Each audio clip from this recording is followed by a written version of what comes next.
Hello friends. अब मैंने जो टॉपिक चूज किया है जिसके बारे में मैं बात करूंगा वो एक बहुत ही कॉमन टॉपिक है और बहुत ही कॉमन प्रॉब्लम भी है।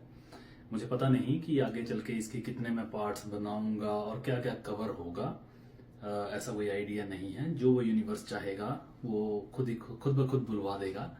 लेकिन एक बात पक्की है कि अगर आप इसे जितने भी पार्ट्स बनेंगे उसमें सुन लेंगे तो आपका फायदा होना तय है, पक्का। आप उसमें से जरूर कुछ ना कुछ ऐसी बातें सीख लेंगे कि आप उसे जीवन में अप्लाई करेंगे एंड आपकी लाइफ इंप्रूव होगी ही होगी।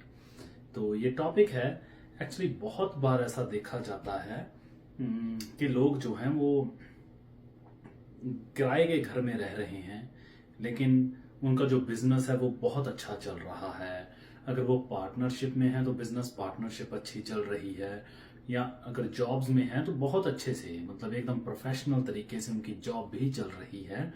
सब अच्छा हो रहा है, किराए का घर है लेकिन पैसा आ रहा है, अच्छी गाड़ी है, बच्चे हो गए, सब हो गया, एवरीथिंग हैपन्स।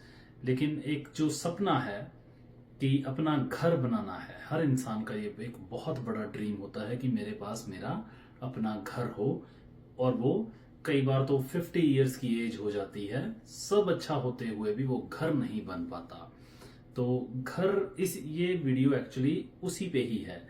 ये वीडियो है कि वास्तु, घर और एस्ट्रोलॉजी, उसका रिलेशन एक्चुअल में है क्या।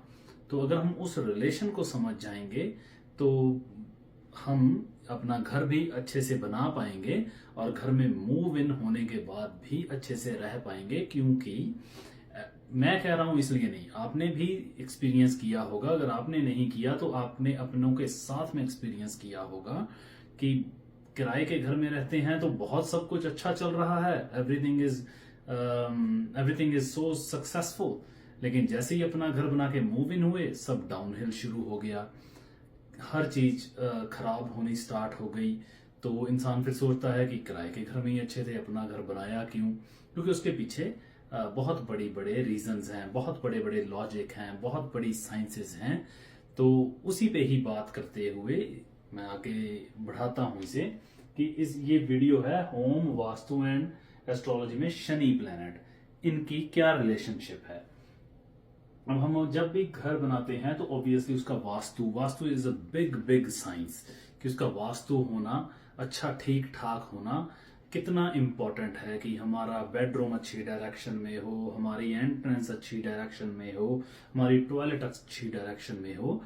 इनकी एक छोटी छोटी डेफिनेशन देता हूं कि वास्तु का एक्चुअल में डेफिनेशन है कि जो भी एनर्जीज हमारे घर में एंटर हो रही हैं, जिस भी डायरेक्शन से जो भी है, सो वास्तु मीन्स कि balancing of those energies in context to the directions of our house is called vastu. कि जहां से जो एनर्जी आ रही है वो बैलेंस में रहे, वो डिस्टर्ब ना हो, उसे बैलेंस कर देना ही वास्तु है। The energies in our body, balancing of those energies which are flowing in our body in context to the planets is called astrology.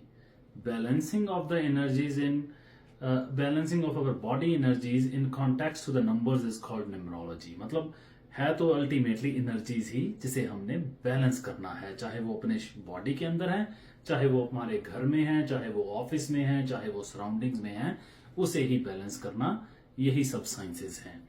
तो घर में जो एनर्जीज आ रही हैं उसे बैलेंस हम करते हैं वास्तु से, कि कहाँ पे क्या, जैसे मैंने भी कहा, होना चाहिए। जब वो होता है तो ऑब्वियसली वो हमारे घर में रहने वाले सब मेंबर्स को इक्वली इंपैक्ट करता है। और अगर कहीं वो नेगेटिव है तो जिस घर में जिस मेंबर का भी ऑरा जिस कॉन्टेक्स्ट में वीक होगा, उसे वैसी प्रॉब्लम्स आनी स्टार्ट हो जाएंगी। ये तर्क वितर्क वाले लोग काफी ज्यादा डिबेट करते हैं कि ऐसा कैसे होता है कि इसे हो गया, इसे नहीं हुआ। उसके पीछे रीजंस यही हैं कि जिसका भी ऑरा वीक होगा वो उसे जल्दी इफेक्ट करेंगी, और जिसका ऑरा खुद स्ट्रांग होगा उसमें नहीं, वो उसमें इतनी जल्दी इफेक्ट नहीं करेंगी। तो इसी तरह से घर के बारे में ही बात करते हुए एस्ट्रोलॉजी में जो शनि महाराज हैं, इन्हें कहा गया है कि अगर इनकी मर्जी हो तो घर बनेगा, अगर इनकी मर्जी नहीं है तो घर नहीं बनेगा। अब शनि ऐसा मेरे बोलने से ये मत देखना, नहीं तो तभी वहम और भ्रम जागते हैं कि हम लोग वही कि लाइफ की जो फ्लो है वो बाहर की तरफ बह रहा है, अंदर की तरफ नहीं। शनि तो इट्स जस्ट एस्ट्रोलॉजिकल लैंग्वेज कि हमें ये नेम्स बोलने पड़ते हैं। जैसे कि सिंपल एज कि अगर आप किसी डॉक्टर के पास जाएं और कहें कि मेरे पेट में दर्द है, तो वो कहेगा, वो वर्ड्स यूज करेगा, small intestine, large intestine, gall bladder, pancreas, spleen, ultrasound, endoscopy, पता नहीं क्या क्या। तो वो उसकी साइंस के वर्ड्स हैं। उसमें मतलब आप ये नहीं कहोगे कि नहीं नहीं ये क्या बात कर रहे हो, ये क्या बहम भ्रम है, हमने कभी सुना नहीं, ये कैसे हो सकता है। वो नहीं है। वो पेट दर्द का ही एक मेडिकल साइंस में एक डिफरेंट तरीके से अप्रोच है, उसके डिफरेंट नेम्स हैं। इसी तरह से एस्ट्रोलॉजी में भी एक डिफरेंट नेम्स हैं हर एनर्जी के लिए, एक डिफरेंट नंबर्स हैं न्यूमरोलॉजी में हर एनर्जी के लिए। तो इसे किसी बहम भ्रम में मत जाना। ये हमारे सोचने का तरीका ही है। शनि बोलते ही उसकी एनर्जीज को अपने अंदर ही हमें देखना है, कहीं बाहर नहीं। तो शनि महाराज की कृपा होगी तो हमारा घर बनेगा, शनि महाराज की कृपा नहीं होगी तो हमारा घर नहीं बनेगा। और अगर बनेगा और शनि महाराज कहीं ये एनर्जी हमारी बॉडी में नेगेटिव है और हमने घर बनाया, तो वो हमारे ऊपर एक नेगेटिव इम्पैक्ट क्रिएट करेगा।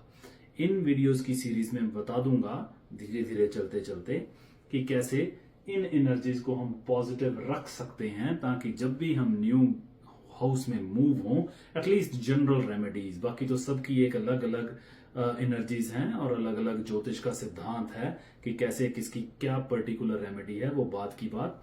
लेकिन जनरल रेमेडीज में मैं बता दूंगा कि इसे कैसे पॉजिटिव करके आप आगे जा सकते हैं और घर बनाने के बाद उसमें सुखी रह सकते हैं।